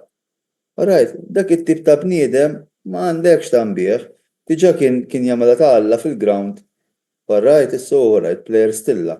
Imma xorta kien hemm problemi, jaħseb wara jkun imexxilek il-klabb da. Kemm ħajoħloq konflitti bil-karattru li għandu sfortunatament. Alright, l-ewwel mossa li jagħmlu l-Amerikani jitajruh minn hemm u jġibu bniedem ta' stoffa, bniedem li jifhem, alright, ħalli jibda jindirizza l-problemi. U Fonseca sfortunatament huwa l-ħaruf tas-sagrifiċċju tas-sitwazzjoni li ħoloq Ibrahimovic. Dik taħluha f'raskom. Rigward le, komment finali huwa jiena lija kif qed tgħid inti naqbel l-Ibrahimovic jew jekk ħajbqa' ma nirażżab biċċa minn il-sien u naħseb jisma' l-karba tal-plejers x'inhi, għax fil-verità dan huwa xogħlu. Però jiena naħseb illi l-ewwel missjoni għandha tkun f'Jannar illi tir Fonseca. Tafx qisek qed tajt ġus, tafx qisek qed tajt Hitler jisma' l-karba tal-lut. Iwa, ma jekk u ma waqt it-training naħseb in-nuqqas qed jarawħu ma x'inhu ma n-nuqqas ġifieri. Le, Fonseca mhux coach ta' Milan u kien hemm coaches oħra bħal huwa Terzic, bħal huwa Sarri dawk huma coaches ta' Milan u. Jiena at this stage ma mmurx għal coach barrani, at this stage imur għal coach Taljan li jaf il-futbol Taljan, għandu l-esperjenza fl-Ewropa u għal dak il-tip ta' coach imur. U tissim millix Mancini ta' jiena ma nafx minn Mancini jgħid li hu coach tajjeb, kull rispett leħ ġifieri.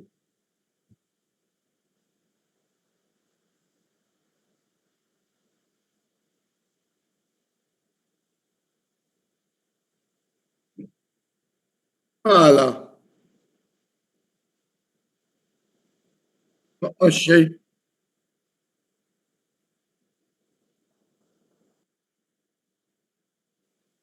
Għara jem biex jitneħħi id-daħqa minn fuq uċċi ġiġi affarijiet.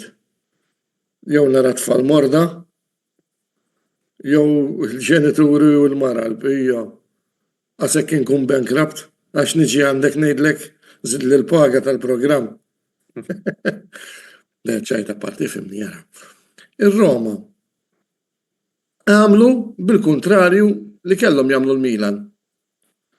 Mela, ir-Roma kienu fidej De Rossi, ma nafx ġara, u bella l-inkwiet neħħew ġabu ħaruf tas-sagrifiċċju dok, għax għalija jiena il-coach li ġabu kien ħaruf tas-sagrifiċċju, issa li ġiranieri, inti meta jkollok darim qalba, mussa tiġi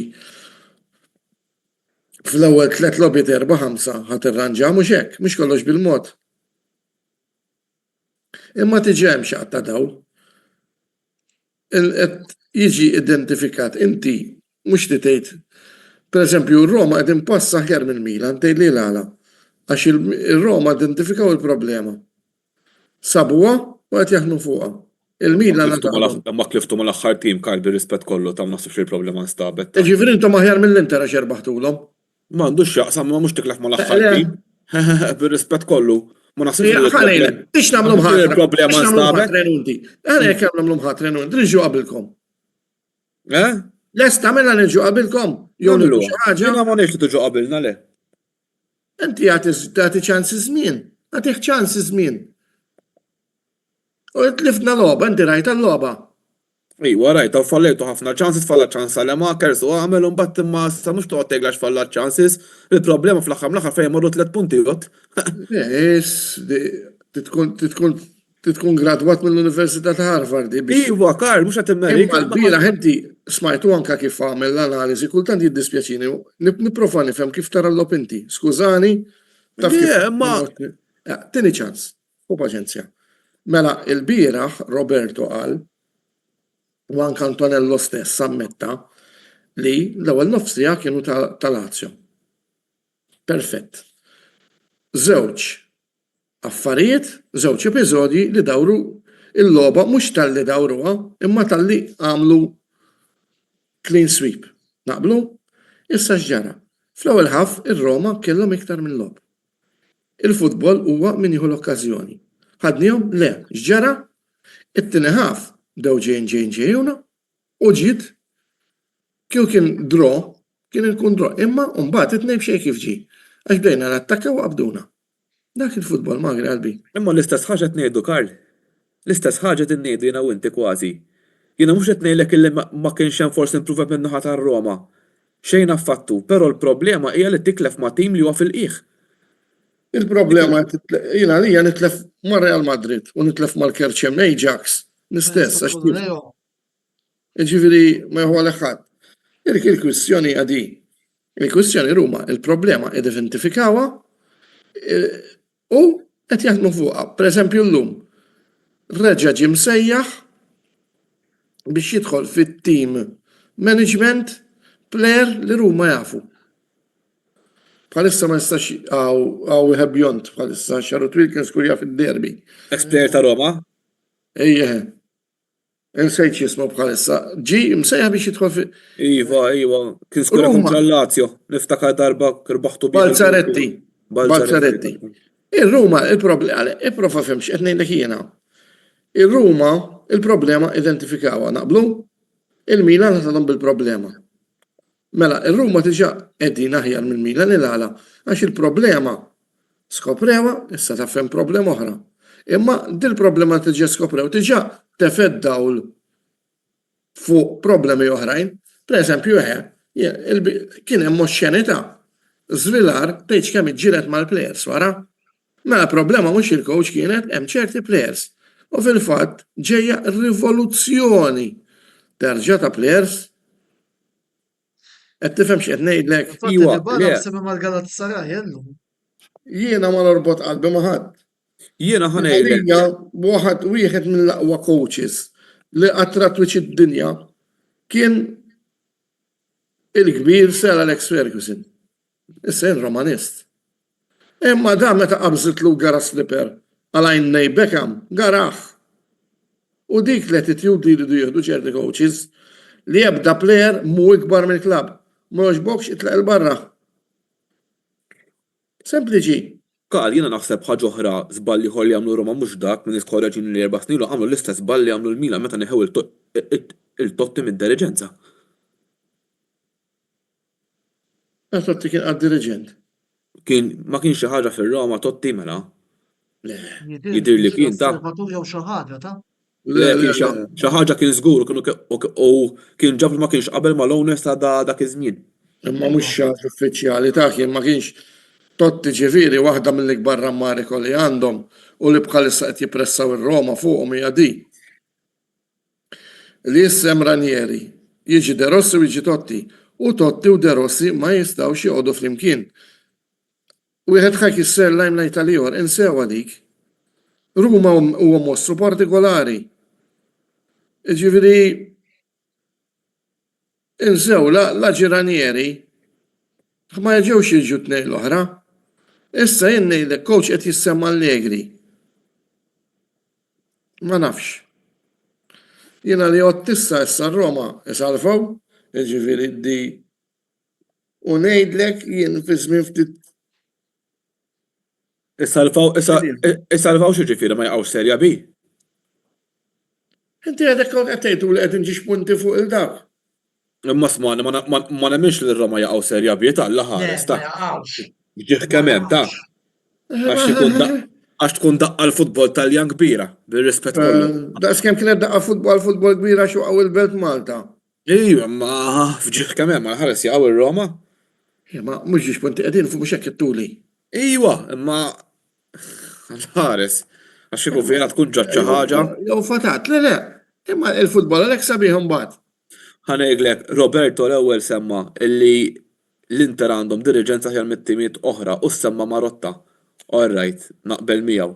Però semma ħaġa oħra li għandhom l-Inter min huwa il-leġenda ta' Inter li jiena għalkemm Milan nisbir għandi rispett lejh ukoll Javier Zanetti huwa l-qalb tal-Inter bħalma kien Maldini.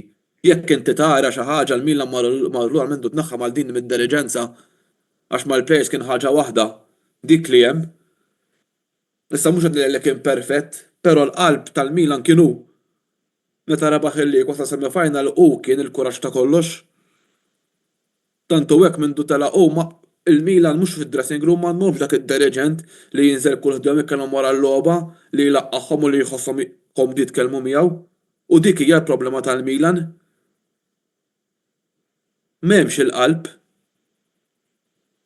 Eżempju x'ġara meta rebħu lek il-Milan jifraħ u jaqbes qisu tifel kif għamel Zanetti l-istaġun li għadda. Dawk huma il-qalb tat-timijiet. Jekk eżempju Zanetti jitneħħa mid-diriġenza ta' Inter, l-Inter imorru lura l-plejers. U żgur mhux forsi għax hu l-qalb u lab il-logħba u jaf kif iħossu plejer. Mela jiġi Ibrahimovic dak li jgow kollu u jpalla fuq il-medja. Mela, grazzi wkoll ta' dawn l-interventi illi kellna rigward is-Serje A. Mela, semmora waqgħu qasira ta' riklami. Ħalli issa neqilbu fuq il-futbol lokali. Rosa fuq se jibqgħu magħna, Roberto ma nafx hekk ser jibqa' magħna biex nikkummentaw fuq il-logħbiet li kellna fl-erba' kampjonati lokali wkoll Roberto. Ma jimpurtax ħanoqgħod nara nqalloba bil-kwiti. Bil-qad kollha, mela Roberto nirringrazzjawk narawk is-sena d-dieħla. Naraw nhar il-ħamis. Eżatt, ma programm Nawgura l-kulħadd nisbaħ jiena. Il-festi tajba Roberto. Lilkom kollha u lil dawk kollha li jsegwuna. Tajjeb ħafna. Mela, ħammorru f'qasira ta' reklami, Joseph u Karlu jiena narawkom wara tal-waqfa ta' 3 minuti.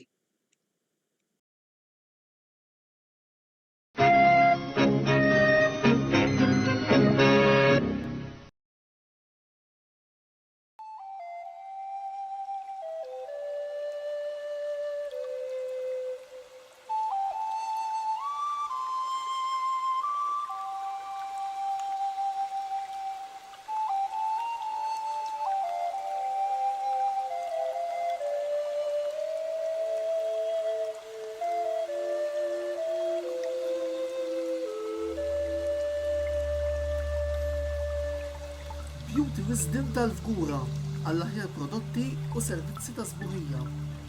Żuru wkoll Nails by Xarawna fl-istess stabbiliment għall-aħjar servizz ta' trattament ta' dwiefer.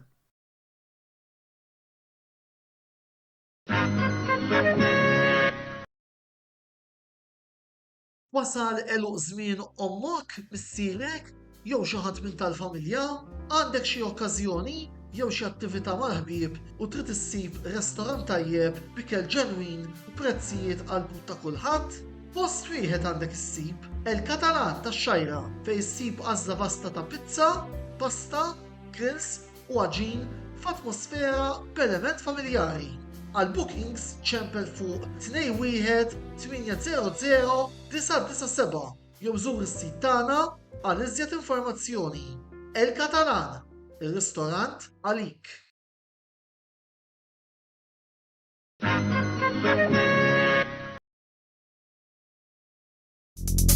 Ant Michael's Butcher tal-Ħamrun issibu l-laħam tal-aqwa kwalità bi prezzijiet raġonevoli. Nippreparaw ukoll homemade għal barbecues, festini u ikliet bħal burgers, braġoli, kebabs, laħam mimli, diversi kwalitajiet ta' salzett u ħafna aktar. Ikollna wkoll fnik ta' Malta, friski u laħam ta' żiemel. Żuru l-ħanut tagħna li jinsab f'Misraħ is-7 ta' Ġunju 1919 fil-Ħamrun fejn kien hemm qabel il-ħanut tal-Women 2000 u taraw bajnejkom li hemm ħadd aqwa minn Michael's Butcher tal-Ħamrun. Għal iżjed informazzjoni żuru l-paġna tagħna ta' Facebook fuq Michael's Butcher il-Ħamrun jew ċemplu 2124 8651 jew 7904 7220.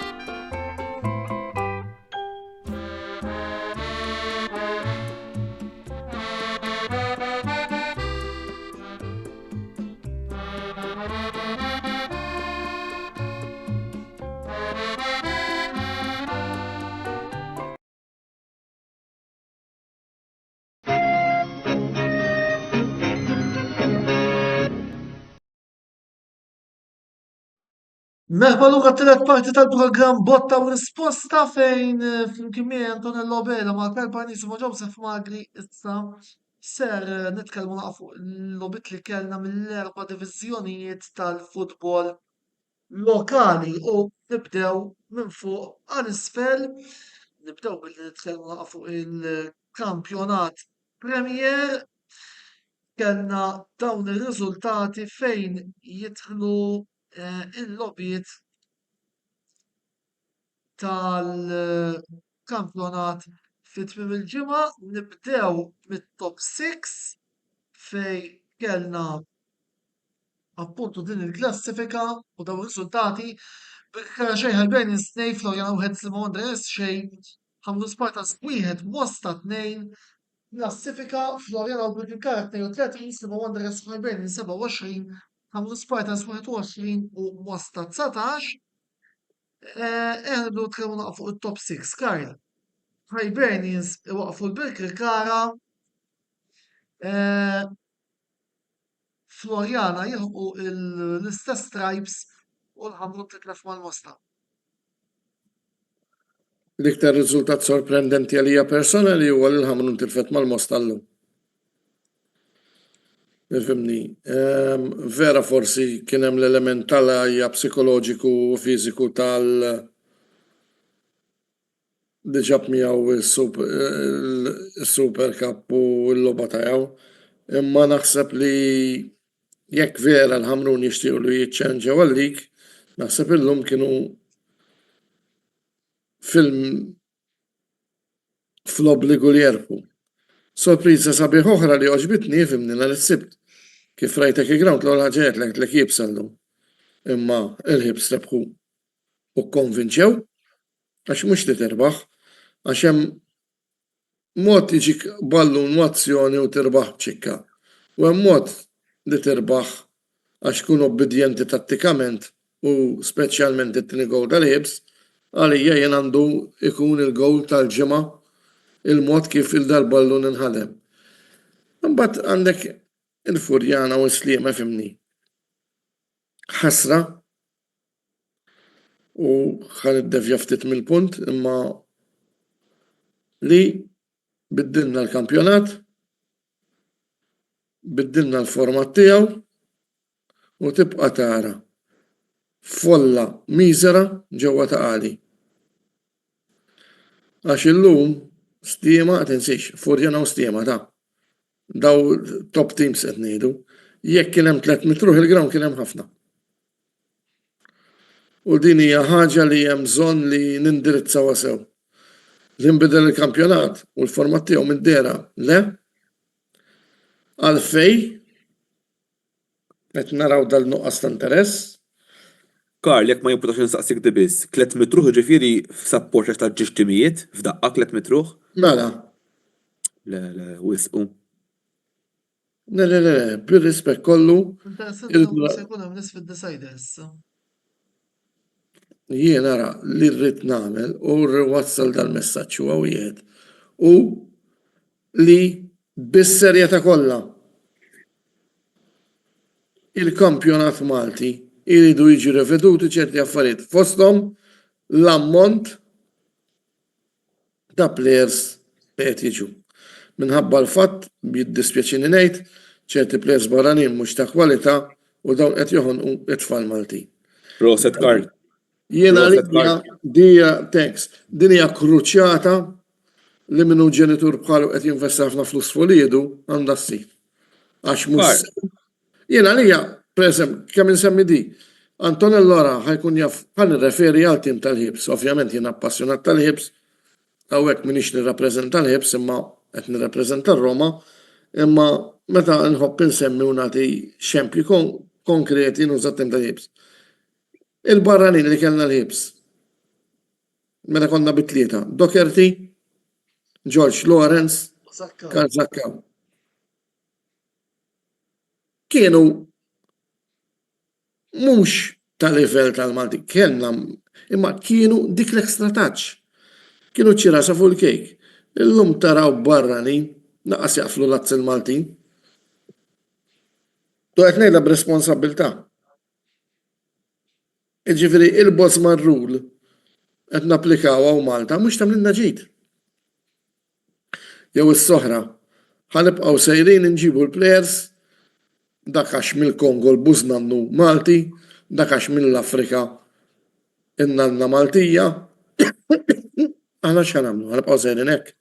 Din naħseb hija meter li forsi anki homework nagħti għas-sena d-dieħla u mhux se niddejjaq nagħmel anki pubblika. Neħdu gost kieku ikollna xi intervista jew mal-President tal-MFA jew ma xi mill-kbar tal-MFA naħseb il-ħamsa li aħna u apparti aħna tlieta qed ninkludi il-Mark Xkembri u Roberto De Brincat, naħseb li għandna ħafna x'nistaqsu fuq il-direzzjoni illi qed jieħu il-futbol Malti, biss se Antonello, jkollna jekk tagħmilha dil ħaġa jiena lest ukoll inħallsek biex nagħmel sija waħdin jiem miegħu għax għandi xi nsaqsik ħafna. Il-min. Onestament qed ma ngħidlek. issa dik hija xi ħaġa li rridu naħdmu fuqha wara l-vaganzi tal-miliet. Biss għax il-ħinijiet jafas.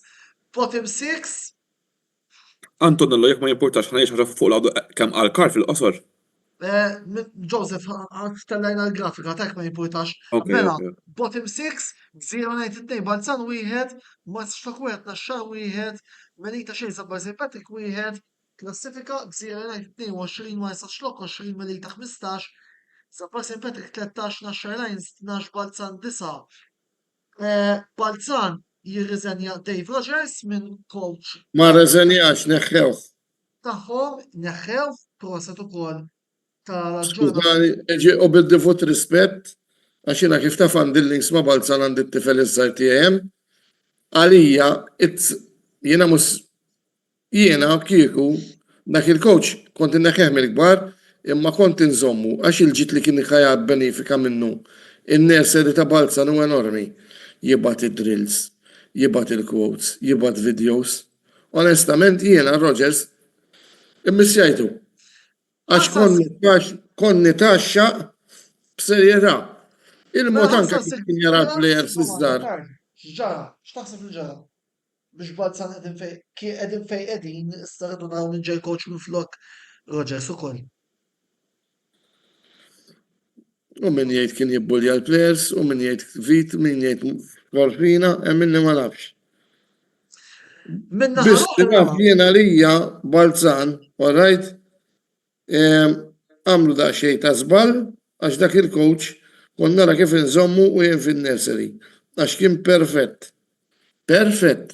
Xi darba jekk titnu iċ-chats, ma m'hemm xejn da segret, u kont titaxxa ostra, tgħid tara tal-coach. Imma kellu at heart u biss kien ukoll jikcoachja ma' ġewwa Liverpool, ġifieri it-tips li kien jagħti lilna l-parents. Amazing. Jien ħalejlek għalija Balzan, orajt, inneħjem il-first, imma kont inżommu biex jien fin-nursery. Għax perswas ta' ħafna tfal kienu benefikaw. Imma dam il-bniedem mitfema. Sabbar St. Patrick minna l-oħra baqgħu jirbħu sa inqawmu ma l-aħħar tnejn.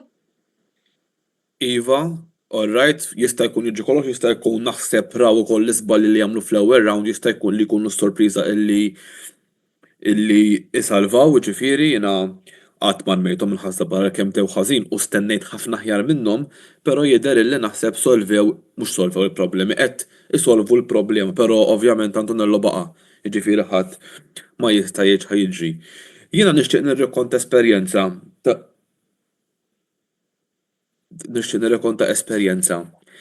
Li ltqajt ma' ħadd il-ġimgħa ma' ex-coach. U qalli ħaġa li verament laqtitni u xtaqt naqsimha magħkom u hija relatata ħafna mal-punt li semma Karl. Qalli jiena it-tfal li kont nikkoachja dak kien coach ta' Birkirkara. Għal maċċ għandi ħafna sodisfazzjon narahom jilagħbu Premier, qed narahom jilagħbu first to second, għaliex kważi il-Premier spiċċa b'ħafna barranin.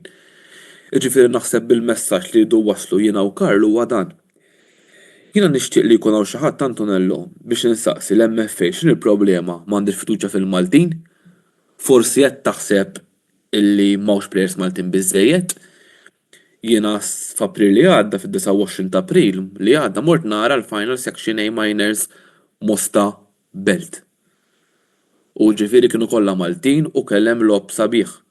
Ġifieri tfal Maltin b'talent għandna. Insemmilek eżempju Birkirkara u Pjetà, tnejn mill-iktar nurseries magħrufin f'Malta. Eżempju, Ryan Kamenduli min-nursery ta' Birkirkara tela u Luke Montebello llum laħqu l-livell. Għax forsi kien hemm min beżaq Maltin. Però jiena naħseb illi fil-Premier speċjalment il-numru ta' barranin għandu jkun limitat kif ikun qabel ma jkollokx iktar minn 4 jew 5 barranin. U jkunu Maltin.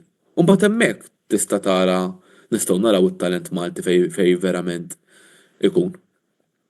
Jiena li nixtieq ngħid ukoll sorpriża naħseb illi Birkirkara u Sliema ħadu passura mill-ewwel round ukoll.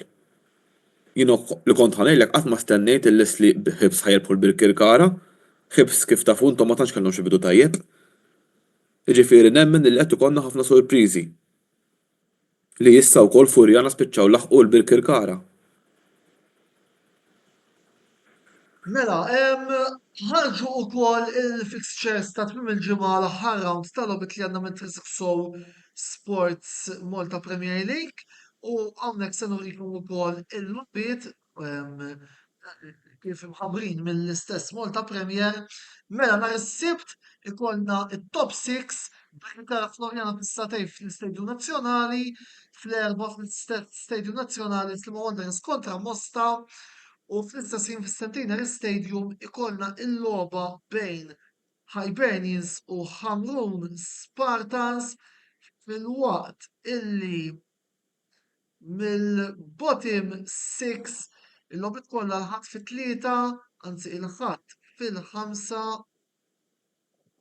Gżira United Melita ma sax Zabbar Balzan kontra Naxxar. Mill-kampjonat Premier għal kampjonat Challenge League fej kellna daw ir-riżultati f'Gur United Singli Athletic xejn Marsi Swieqi 1-1, Tarfa 1 Pjetà 1, Santa Luċija 2 Sirens 1, St. Andrews xejn Valletta xejn Tarxi Rainbows 2 Ġar United 2, Zebu Changers 1 Gudja 1, Zurriq 1 Lija 1. Klassifika tara l-Valletta l-ewwel b'22, Marsa 18, Zurriq u Pjetà 16, Ġar Swieqi u Sirens 15, Gudja 14, Tarxin u Santa Luċija 13, Zebu Changers St. Andrews 9, F'Gura 8, Sengli Athletic 6, Lija Athletic 5 u Imtarfa 4 punti Karl. Diversi drojiet f'dina l-aħħar program tal-lub li kellna mit-Challenge League. Il-Challenge League kif imli dis-sena qisu mhux ħanejdlek. Hemm interess partikolari, sempliċiment minħabba l-fatt li hemm il-belt. Tim li ġewwa Malta għandu tradizzjoni li jtella support enormi. Ġifieri biss ħafna nies jgħidulek opinjoni popolari di għal-dilettanti tal-futbol Maltin li il-First huwa vera kampjonat jibes. Ħaġa tal-iskantament ukoll fil-First ġeneralment tara ħafna kull sena hekk aqoċċi. Meta trid aqoċċi ġifieri tara gruppi ta' timijiet punt jew tnejn bejniethom u dan hu li jrendi dan il-kampjonat iktar interessanti. li id-drojiet, il-first ġeneralment ikollok it-tim ta' fuq net, it-tim tisfel net, imma mbagħad id-diskrepanza bejn it-timiet l-oħra, dak li ġi t-tieni u dak li jiġi t-tieni mill-aħħar, tkun vera minima. U dan li jaħseb li jagħmel dan kampjonat interessanti u li fih naraw ukoll ċerti riżultati kif rajna dan il-weekend. Sewwa wis naraw issa immorru għall-isbet kampjonat nazzjonali amatorjali wieħed fejn kellna dawn ir-riżultati Rangur xejlu Ascendendus wieħed kien Kop United 3 Ormi 2 Marsa Skala 2 Mill-Laħa 2 Msida St. Joseph xej Blizzabruġ St. Peter 4 Pembroke 3-1 San Juan 2 Rabat Ajax xej San Juan 5 Victoria Stars 4 Xajra Tornadoes 1 Zejtun Corinthians 1 Rendi 5 Klassifika ta' wara 8 ġurnata Blizzabruġ St. Peter 22 Luqa St. Andrews u Attart 21 San Juan u Vittoria 19 Xajra Tornadoes 17 Rendu Ormi 15 Mill-Laħa 12 Kirkop United 9 Gargur Pembroke 3 Zejtun Corinthians 6 u Marsa Skala St. Joseph 2 Rabat Ajax xej Joseph kumment ġenerali fuq daw il-riżultati li kellna mill-ewwel kampjonat amatorjali. Le, fimni bażikament naħseb bil-Zabbuġa komplew it-triq tajba li qabdu kemm id-darbet għandhom għalija l-aqwa coach li hemm fis-sezzjoni Edward Azzopardin sellimlu minna u naf kemm huwa dedikat ġifieri bil-Zabbuġa l-ewwel meritatament. Rigward Rabat it-tim tiegħi kellna weekend diżappuntanti ġifieri ħarġetilna naħseb l-arloba tal-istaġun. Xorta maħniex qalna maqtuha ninsalvaw, labna wkoll ma' timijiet illi kienu ferm inferjuri minna u aktar b'saħħithom finanzjarment, ġifieri. Onestament iktar li sorprendewni ir-rebħa ta' ħal-Kirkop fuq ħal-Ormi. Onestament, ġifieri. Iva, xider li Ormi Ormi u squadra dat- kompetittiva. Eżatt, skwadra kompetittiva ġifieri ħal-Kirkop. Għalkemm li mhux qed ngħid li huma ħżiena, però ma naħsibx li huma tal-livell ta' ħal-Ormi, però naħseb ukoll kienet logħba naħseb taħraq ħafna. Issa nisperaw li nibdew nġibu l-punti minn nhar il-ħadd fl-aħħar logħba tas-sena kontra Gargur. Mela fl-aħħar u mhux l-inqas nagħtu naqra ħarsa lejn il-kampjonat amatorjali 2 mill-ġdid bl-għajnuna tal-grafika fejn ir-riżultati ta' 8 ġurnata f'dal-kampjonat jaraw il-Dingle Swallows rebbieħa 2-1 fuq Siġġiewi 10-4 Santa Venera Lightnings xej imqabba 2 Mdina Knights xej St. George's 2 Victoria Hotspurs xej Tasbix xej Kalkara United 3.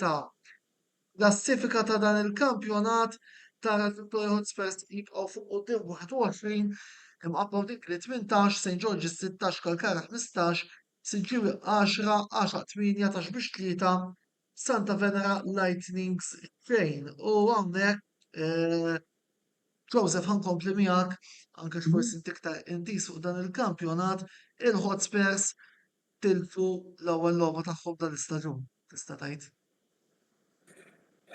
Ifimni, qatt ma tista' tirbaħ dejjem, però sinċerament ma ħsibthomx illi peress li huma wkoll ġejjin mill-Likawdex fejn ukoll kienu wkoll champions tal-Likawdex sa ftit ta' snin ilu qas tistenna illi ħajtilfu logħba, però mbagħad il-futbol huwa dak li hu.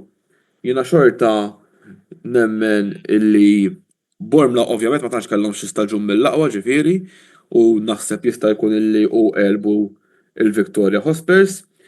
Ġifieri xorta nemmen illi bħalissa l-Awċin huma l-aktar nies l-aktar tim li huwa favorit illi jikla għas fit-tieni diviżjoni u sorprondewni wkoll il-ġirien tagħna ħad-Dingli. Jiġifieri qatt ma stennejt li ħajkunu f'taqtija li jerġgħu jieħdu posthom fit-tieni diviżjoni.